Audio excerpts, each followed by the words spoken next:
The Swaziland Multi-Stakeholder Forum has rejected Sibaya as a form of dialogue in Eswatini. King Mswati III has called Sibaya or a meeting in a crawl with citizens and pro-democracy groups. This comes after the visit by the SADC Troika delegation to the tiny kingdom. The delegation was sent by President Cyril Ramaphosa in his capacity as the chairperson of the SADC organ on defense, politics and security cooperation. Eswatini has seen unprecedented protest action since June, with citizens calling for democratic reforms. SABC News reporter Tumelo Machoho compiled this report. Eswatini says King Mswati III is ready to have peace talks and has called for a national dialogue in a form of Sibaya to address the tension in the country. The king has, meanwhile, called for calm.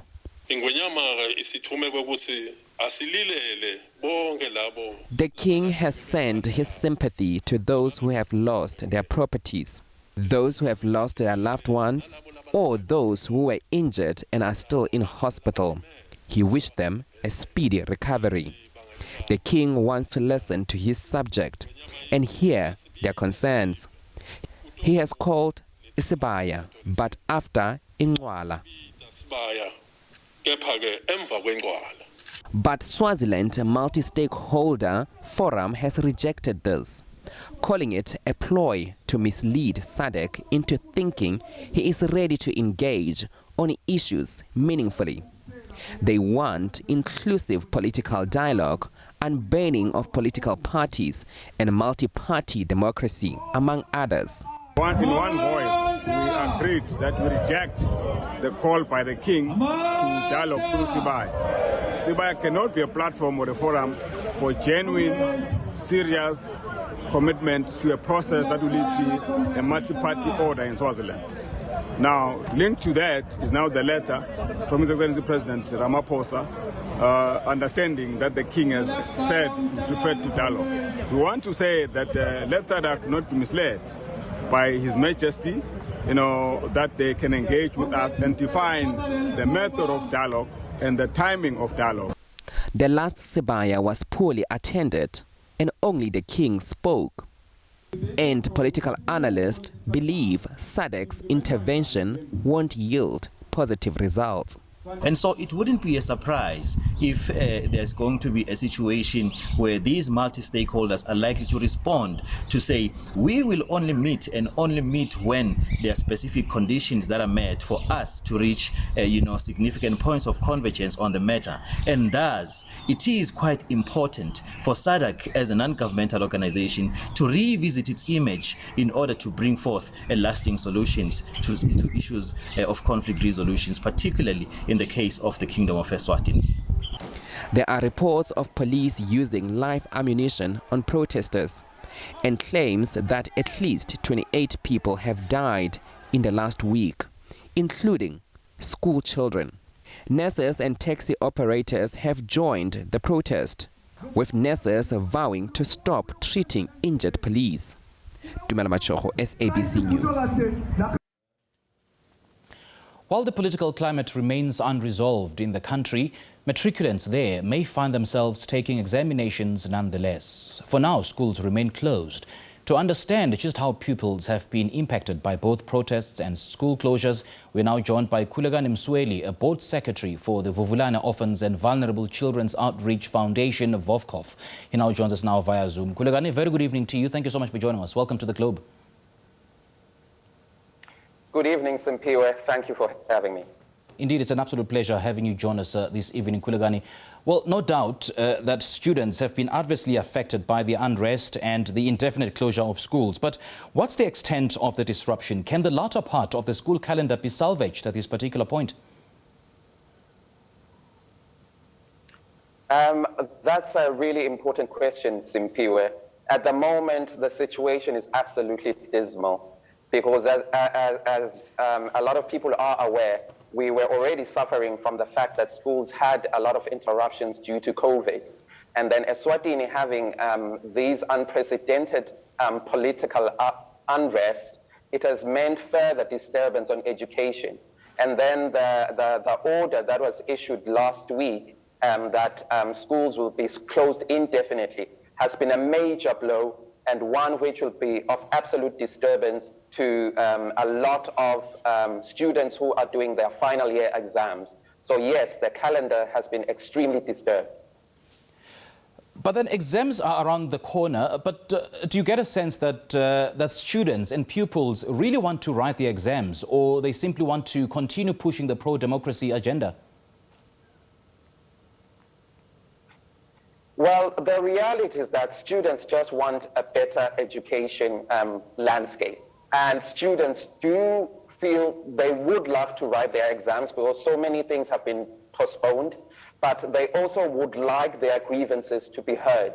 And for someone like our organization, which works within rural communities, there's been absolute disruption to education there, which even in the past, education was an area which was not really given a lot of attention by our government. So the fact that all these protests started coming from the students, they were stemming from long histories of negligence within the education sector. So as much as students do want to write their exams, concurrently they would also love for their grievances to be heard, which unfortunately the government of Eswatini is not adhering to. And worse of all is the atrocities which we saw during the student protests about 2 weeks ago, where young pupils were arrested, and already as we speak, 8 of them have been charged with terrorism charges, arson and murder, which is a huge outcry to say such students were only calling for a free and fair education space, and for them to have their needs and all of their requirements adhered to by the government. But then, Khulekani, to get a sense that the students are actually cognizant of what's happening in their country, because I've been watching some of the videos on social media, young children as young as 10 years wearing primary school uniform, engaging in a protest action, and some of them burning schools. But then, do you really understand that they know what's going on? And do you know if they are cognizant of, what are some of the social ills that are affecting them? I mean, is it pro-democracy calls, or they're simply calling for a complete overhaul of the education system? I mean, in my understanding of your sentiment is that there needs to be a greater overhaul of the education system. But then what needs to be done? What are some of the areas within the Swazi education system that need to be corrected?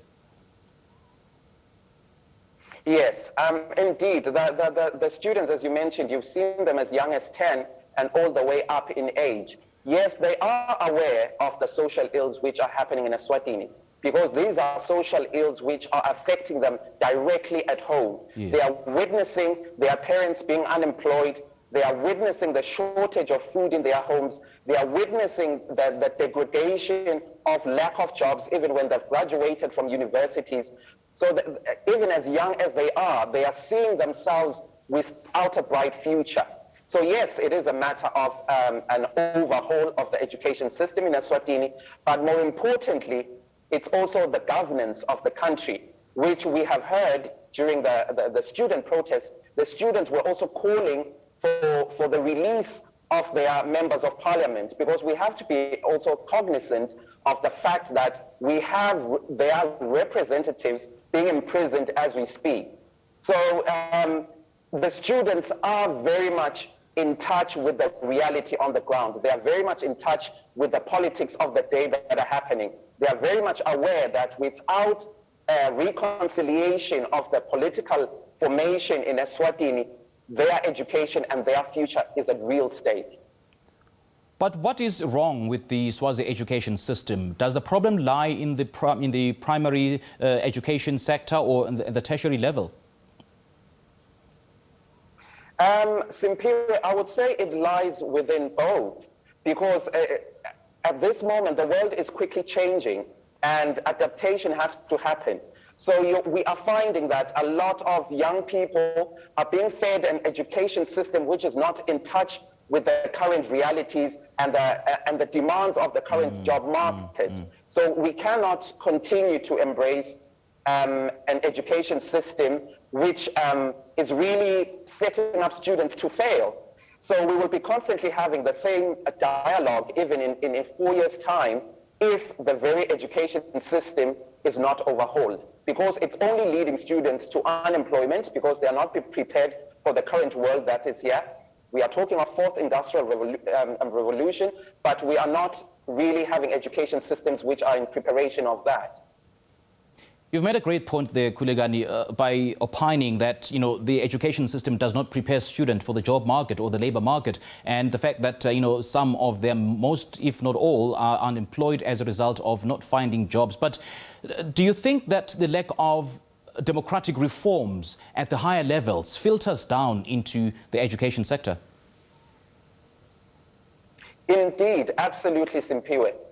Without the right policies which will govern and also look out and police and also watchdog how certain funds are distributed, because without good governance, you find that you might have systems in place, you might have great ideas in place, but without good governance and governance which is led by the people for the people, you will find that we are constantly running around in circles and seeing as if there's absolutely nothing happen or trickling down to the bottom, because you find that with bad governance, there's always not at all good service delivery. Well, Khulekani, we know that Swazi people are generally conservative people, but the recent unrest has been totally unprecedented. Nobody has ever thought that Swazi people could actually take it upon themselves and, going for the jugular to call for democratic reforms. What does it tell you about Swazi people's hunger for a new democratic era? Well, at the moment, it's really palpable. You can feel it in the air that Mswati in general, for a long time, we've been known as a peace-loving country. Yet I have, on my personal capacity, I've always said we are just silenced, to be honest with you. Mswati have always had grievances. And only now, I suppose, with the culmination of so many factors which have led to this moment, Mswati have said they can no longer be quiet anymore. The government has to be held accountable, and the people have spoken so loudly, collectively, to say that there has to be democratic reforms. The current sense of government led by King Mswati is not at all serving their best interests at heart. Therefore, there has to be a total overhaul of the government. There has to be democratic reforms, which a lot has been said about, and the way forward has been clearly articulated by a lot of the multi-stakeholder forums which have been set up in the country. So definitely now, it is the time. The people have spoken in their numbers that they want change and they want it now. It was so disturbing to learn that the country's authorities have threatened to deny some of the protesting students scholarships if they continue protesting and calling for pro-democracy reforms in that country. I mean, am I correct to opine that the Swazi government authorities are denying students and pupils a democratic right to education they are fighting their own battles by denying them a basic right to education? Indeed, that is absolutely true. And for those maybe who are new to Eswatini politics, these are tactics which our government has been using for many years, where you find those who are outspoken, speaking the truth to power or demanding political reforms in the country. There's always a sense of punishment because, as you rightfully mentioned, the Minister of Education did, also the Minister of Labour, may I say, had also mentioned that there is a possibility that students who were part of demanding for democratic reforms, demanding better ways of managing their education system, were threatened to not be given scholarships. So for many years, a lot of students in Eswatini have suffered in silence, have been victimized, and maybe because of not belonging to the right surname or the right family, a lot of young people have been denied scholarships. So to some of us who are working within the NGO spaces, who've been observing some of these atrocities, this is not new to us.